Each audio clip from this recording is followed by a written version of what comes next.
여러분, 안녕하세요. 지혜의 달인입니다. 오늘은 제가 요즘 정말 많이 생각하는 이야기를 꺼내볼까 합니다. 바로 나이듦에 관한 이야기예요. 거울을 보다가 문득 늘어난 주름을 발견할 때, 예전처럼 기억이 잘 안 날 때, 몸이 예전 같지 않다고 느낄 때, 우리는 어쩔 수 없이 시간의 흐름 앞에서 작아지곤 하죠. 나이 든다는 게 이런 거구나. 그런 생각이 들 때면 왠지 모를 두려움이 밀려옵니다. 젊음을 잃어가는 것 같고, 세상에서 점점 멀어지는 것 같고, 무언가 계속 잃어가기만 하는 것 같은 느낌 말이에요. 하지만 여러분, 정말 그럴까요? 저는 살아오면서 참 많은 분들을 만났습니다. 그 중에는 나이가 들수록 오히려 더 빛나는 분들이 계셨어요. 주름이 깊어졌는데도, 머리가 희끗희끗해졌는데도, 그 어떤 젊은이보다 더 아름답고 멋있는 분들이요. 그분들을 보면서 저는 깨달았습니다. 아, 나이듦은 잃어가는 게 아니라 완성되어가는 과정이구나. 오늘은 그 완성의 과정을 멋지게 걸어가시는 분들의 공통점에 대해 이야기해보려 합니다. 심리학에서는 이를 성공적인 노화라고 부르는데요. 저는 그냥 멋지게 나이 드는 법이라고 부르고 싶어요. 자, 그럼 함께 한번 살펴볼까요? 나이 들수록 멋있어지는 사람들의 첫 번째 공통점은 바로 자기 수용입니다. 쉽게 말해서 자기 자신을 있는 그대로 받아들이는 힘이에요. 젊을 때 우리는 늘 무언가가 되려고 애쓰죠. 더 예뻐져야 하고, 더 성공해야 하고, 더 인정받아야 한다고 생각합니다. 그래서 끊임없이 자신을 채찍질하고 부족한 부분만 보게 되죠. 나는 왜 이것밖에 안 될까? 저 사람은 저렇게 잘하는데 나는... 하지만 나이가 들면서 멋있어지는 사람들은 어느 순간 깨닫습니다. 완벽해질 필요가 없다는 것을요. 아니, 오히려 완벽하지 않기 때문에 인간답고 따뜻하다는 것을 알게 되죠. 심리학자 칼 융은 이것을 개성화 과정이라고 불렀습니다.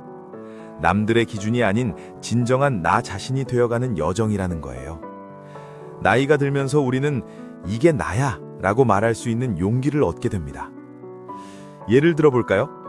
70대 한 할머니를 만난 적이 있습니다. 그분은 젊었을 때 늘 남들 눈치를 보며 사셨대요.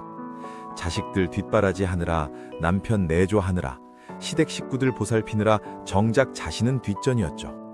그런데 환갑이 넘어서야 처음으로 생각했답니다. 내 인생에서 나는 대체 어디 있었던 거지? 그때부터 그분은 조금씩 변하기 시작했어요. 하고 싶었던 수채화를 배우고 동네 도서관에서 책 모임에도 나가고 가끔은 혼자 카페에 앉아 창밖을 바라보며 차를 마시기도 하셨죠. 그분이 그러시더라고요. 이제야 나를 찾은 것 같아요. 주름은 늘었지만 마음은 오히려 더 가벼워졌어요. 여러분은 어떠신가요? 혹시 아직도 남들의 기준에 자신을 맞추려고 애쓰고 계신 건 아닌가요? 오늘 거울 속의 자신에게 어떤 말을 건네셨나요? 늙었네 라는 한숨이었나요? 아니면 참 많이도 살아왔네 라는 따뜻한 미소였나요? 자기 자신을 있는 그대로 받아들인다는 건 체념이 아닙니다. 오히려 진짜 나를 사랑하기 시작하는 용기예요. 두 번째 공통점은 유연한 사고방식입니다. 흔히들 말하죠. 나이 들면 고집이 세진다고. 정말 그럴까요? 사실 이건 반은 맞고 반은 틀린 이야기예요. 나이가 들면서 뇌가 경직되는 게 아니라 오랜 경험이 쌓이다 보니 내 방식이 확고해지는 거죠. 그런데 문제는 그 방식을 절대화할 때 생깁니다. 내가 살아온 세월이 얼만데 내가 더 잘 알아. 요즘 젊은 것들은 버릇이 없어. 옛날에는 안 그랬는데. 이런 말들 한 번쯤 해보셨거나 들어보셨을 거예요. 그런데 나이 들수록 멋있어지는 사람들은 조금 다릅니다. 그분들은 자신의 경험을 소중히 여기면서도 동시에 새로운 것을 받아들일 줄 압니다. 심리학에서는 이걸 인지적 유연성이라고 부릅니다. 쉽게 말해서 생각의 근육이 유연하다는 거예요. 요가를 하면 몸이 유연해지듯이 마음도 꾸준히 새로운 자극을 받으면 유연해집니다. 한 80대 할아버지 이야기를 들려드릴게요. 그분은 손자가 가르쳐준 스마트폰 사용법을 배우시면서 이렇게 말씀하셨대요. 처음엔 이런 거 왜 배워야 하나 싶었는데 막상 해보니까 재미있더라고. 손자랑 문자도 주고받고 사진도 보내고 세상이 이렇게 변했구나 싶어. 여기서 중요한 건 그분이 스마트폰을 잘 다루게 됐다는 게 아니에요. 그분이 배울 수 있다는 마음의 문을 열었다는 거죠. 나이 들었으니 이제 배울 건 다 배웠어가 아니라 오, 이런 것도 있구나 라는 호기심을 유지하신 겁니다. 사실 뇌과학 연구에 따르면 나이가 들어도 새로운 걸 배우면 뇌에서 새로운 신경 연결이 계속 만들어진답니다.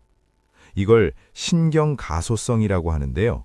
쉽게 말해 뇌도 근육처럼 쓰면 쓸수록 건강해진다는 거예요. 그래서 멋있게 나이 드는 분들은 이렇게 말씀하시죠. 내 방식도 좋지만 네 방식도 한번 들어볼게. 옛날 게 무조건 좋은 건 아니지.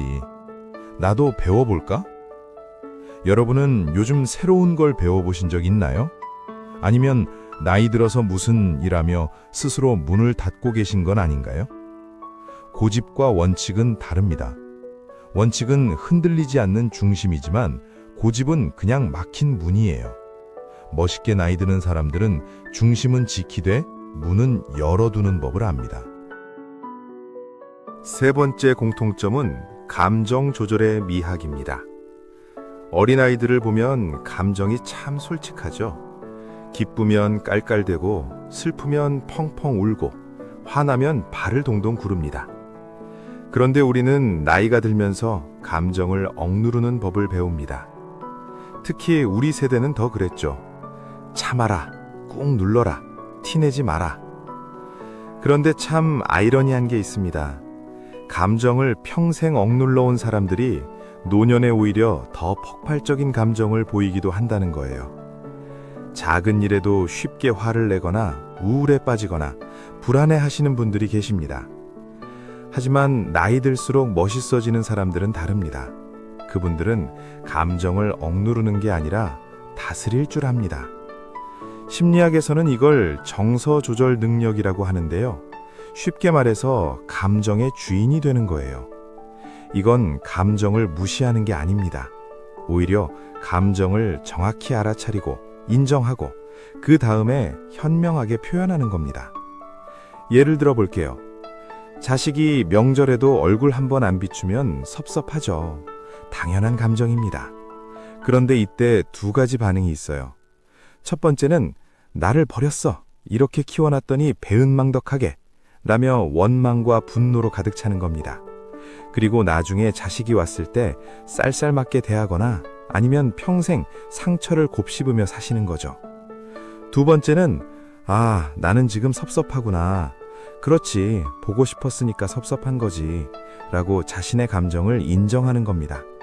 그리고 나서 얘도 바쁘겠지, 나도 젊을 때 그랬는데 하고 이해하려 애쓰거나 아니면 솔직하게 엄마 보고 싶었어. 다음엔 꼭 얼굴 좀 보자 라고 담담하게 표현하는 거예요. 어느 쪽이 더 성숙해 보이나요? 심리학자 다니엘 골먼은 이런 능력을 감성지능이라고 불렀습니다. 나이가 들면서 IQ는 조금 떨어질 수 있지만 감성지능은 오히려 높아질 수 있다고 해요. 왜냐면 감정을 다루는 건 경험이 쌓여야 하는 일이거든요. 멋있게 나이 드는 분들은 이런 말씀을 하시죠. 화는 났지만 굳이 말로 표현할 필요는 없더라고.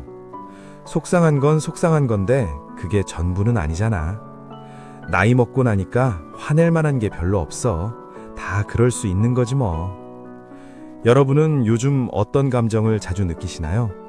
혹시 그 감정에 휘둘리고 계신 건 아닌가요? 아니면 감정의 주인으로 살고 계신가요? 감정을 다스린다는 건 감정을 죽이는 게 아닙니다. 감정을 친구처럼 대하는 거예요. 아, 너 왔구나. 그래, 네 말도 들어줄게. 근데 네가 모든 걸 결정하진 않을 거야. 네 번째 공통점은 자신만의 고독을 즐기는 법을 아는 겁니다. 나이가 들면 자연스럽게 혼자 있는 시간이 늘어납니다. 배우자가 먼저 떠나기도 하고 자식들은 독립해서 멀리 살고 친구들도 하나 둘 연락이 뜸해지죠. 그러면 외로움이 밀려옵니다. 나는 왜 이렇게 혼자일까? 사람들이 다 떠나가는 것 같아. 쓸모없어진 것 같아. 이런 생각이 들면 마음이 무너집니다. 그래서 어떤 분들은 외로움을 견디지 못하고 이런저런 모임에 억지로 나가기도 하고 TV만 들여다보며 시간을 때우기도 하죠. 하지만 나이 들수록 멋있어지는 사람들은 고독과 외로움을 구분합니다. 외로움은 누군가가 필요한데 없어서 느끼는 결핍감이지만 고독은 혼자만의 시간을 온전히 누리는 여유거든요. 심리학자 에릭슨은 노년기의 발달 과제를 자아 통합대 절망이라고 했습니다. 쉽게 말해서 지금까지 살아온 내 인생을 돌아보며 그래, 나는 이렇게 살아왔고 그것으로 충분해 라고 받아들이는 거예요. 이게 바로 자아 통합입니다. 그리고 이 자아 통합을 이루려면 고독한 시간이 꼭 필요합니다. 조용히 혼자 앉아서 내 인생을 돌아보고 후회도 해보고 감사함도 느껴보는 시간 말이에요. 한 할머니가 이런 말씀을 하셨어요. 요즘엔 혼자 있는 게 참 좋아요. 예전엔 혼자 있으면 무섭고 외로웠는데 이젠 혼자 있어야 편해요. 차 한 잔 놓고 창밖 보면서 그냥 멍하니 있는 게 좋더라고요. 그 시간에 제 인생이 파노라마처럼 지나가요. 아, 그때 그랬었지. 힘들었는데 이겨냈네. 참 잘 살았다. 이런 생각이 들어요. 여러분은 혼자 있는 시간이 두려우신가요? 아니면 편안하신가요? 멋있게 나이 드는 사람들은 혼자서도 충만합니다. 왜냐하면 그분들은 자기 자신과 친구가 됐거든요.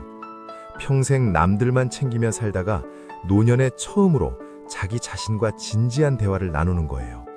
고독은 선택입니다. 외로움에 잠식당할 것인가? 고독을 통해 나를 더 깊이 알아갈 것인가? 여러분의 선택은 무엇인가요? 마지막 5번째 공통점은 감사하는 마음입니다. 나이가 들면 자연스럽게 잃는 것들이 생깁니다. 건강도 예전 같지 않고 체력도 떨어지고 사랑하는 사람들과도 이별하게 되죠. 그러면 우리는 자꾸 잃어버린 것들만 세게 됩니다. 옛날엔 이것도 할 수 있었는데, 그때는 좋았는데, 다시 돌아갈 수 없겠지. 이렇게 과거만 붙들고 있으면 현재가 불행해집니다. 아무리 좋은 게 눈앞에 있어도 보이지 않아요. 하지만 나이 들수록 멋있어지는 사람들은 감사할 줄 압니다. 작은 것에도 감사하고 평범한 하루에도 감사하고 심지어 힘들었던 과거에도 감사할 줄 아는 거죠. 심리학 연구에 따르면 감사 일기를 쓰는 노인들이 우울증에 걸릴 확률이 현저히 낮다고 합니다. 왜냐하면 감사하는 마음은 뇌의 보상 회로를 활성화시켜서 행복 호르몬을 분비하게 만들거든요. 한 할아버지는 매일 아침 일어나서 이렇게 중얼거리신답니다. 오늘도 눈을 떴네. 고맙다.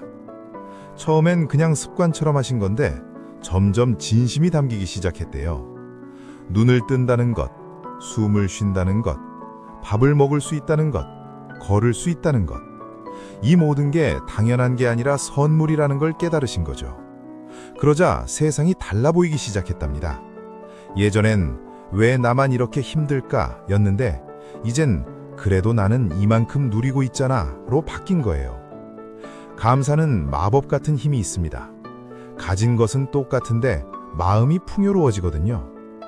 여러분은 오늘 무엇에 감사하셨나요? 혹시 불평과 원망만 가득하진 않으셨나요? 멋있게 나이 드는 사람들은 감사를 삶의 태도로 만듭니다. 좋은 일이 생겨서 감사한 게 아니라 감사하니까 좋은 일이 보이는 거예요. 자, 여러분. 오늘 우리는 나이 들수록 멋있어지는 사람들의 5가지 공통점을 살펴봤습니다. 자기 자신을 있는 그대로 받아들이는 힘, 고집 대신 유연함을 선택하는 지혜, 감정을 다스리는 성숙함, 고독을 두려워하지 않는 여유, 그리고 감사하는 마음. 이 모든 것의 공통점이 뭘까요? 바로 내면의 성장입니다. 나이가 들면 외모는 늙어갈지 몰라도 마음은 오히려 더 아름다워질 수 있다는 거예요. 심리학자 에릭슨은 말했습니다. 인생의 마지막 단계에서 우리가 얻을 수 있는 최고의 선물은 지혜라고요. 그리고 그 지혜는 단순히 아는 것이 아니라 삶을 통해 체득한 깊이라고 했습니다. 여러분은 지금 그 지혜를 쌓아가고 계십니다. 주름 하나하나가 경험의 흔적이고 희끗해진 머리카락 하나하나가 세월의 증거예요. 부끄러워할 게 아니라 자랑스러워해야 할 훈장입니다. 오늘부터 작은 실천 하나 해보시는 건 어떨까요? 매일 아침 거울을 보며 자신에게 말해보세요. 오늘도 잘 살아왔어. 고마워. 그리고 하루에 한 가지씩 감사한 일을 찾아보세요. 아주 작은 것도 좋습니다. 따뜻한 햇살, 맛있는 식사, 친절한 말 한마디. 그리고 새로운 걸 하나씩 시도해보세요. 책 한 권, 노래 한 곡, 산책 한 번, 뭐든 좋습니다. 뇌에게 우리 아직 살아있어 라고 신호를 보내는 거예요. 나이 듦은 끝이 아닙니다. 완성을 향해 가는 아름다운 여정입니다. 그리고 그 여정을 어떻게 걸어가느냐는 전적으로 우리의 선택에 달려 있습니다. 여러분의 남은 인생이 지금까지보다 더 빛나기를, 더 깊어지기를, 더 따뜻해지기를 진심으로 응원합니다. 오늘도 영상 봐주셔서 감사합니다. 구독과 좋아요는 저에게 큰 힘이 됩니다. 댓글로 여러분의 이야기도 들려주세요. 그럼 다음 영상에서 또 만나요. 건강하시고 행복하세요.